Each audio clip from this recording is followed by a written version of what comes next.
I think my son is a serial killer. I tried my best. I really did try. I didn't want parenthood, but when it's given to you, hell, it's hard not to fall in love with it. It has its ups and downs, sure, but through it all, you learn to love your child. They're an extension of you, a part of yourself that you can try and mold into an even better version. Unfortunately, people aren't as clean-cut as that. You tell them to zig and they zag. It's just how life is. Beyond the disagreements and head-bumping, though, it's still possible to raise a kid. Bring them up right in the world.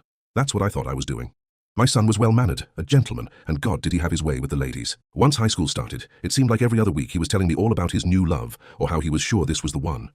He was only 15, but who was I to cast doubt on whatever love life he found for himself? Plus, it all stayed at school, having those cafeteria dates and what have you. However, by 17, he was actually bringing girls over to meet us, have dinner with his mom and I. Now, I'm not the best with names, but I do remember faces quite well. That's why, when I started noticing the missing person flyers, I was quick to cock an eyebrow.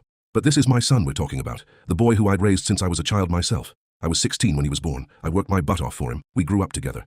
I couldn't convince myself that everything was peachy forever, though. And by the time I saw Miranda's name on one of those flyers, the most recent girl he had brought home, I knew that I had to talk to him. I needed to set things straight, give some relief to my suspicion. I begged God, prayed like a madman that I was wrong. But the more I thought, the more I started connecting dots. I'd never had one of these girls visit more than once or twice. I'd already caught my son sneaking out at night on multiple occasions. He seemed to always have those hollow eyes whenever he interacted with any of them. When he talked about them, though, it was different.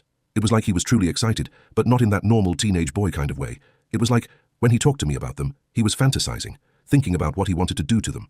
When I finally got home after a long day at the office, I practically sprinted up the stairs to my son's room to inquire. To my disappointment, the room was empty, and my son was nowhere to be seen.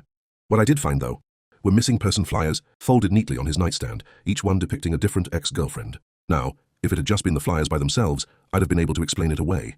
Maybe he was helping to hang them up. Maybe he had just run out to finish and had forgotten to grab them. No, life can never be that easy. What made me realize that I needed to do more than just talk to my son was what had been written on the flyers.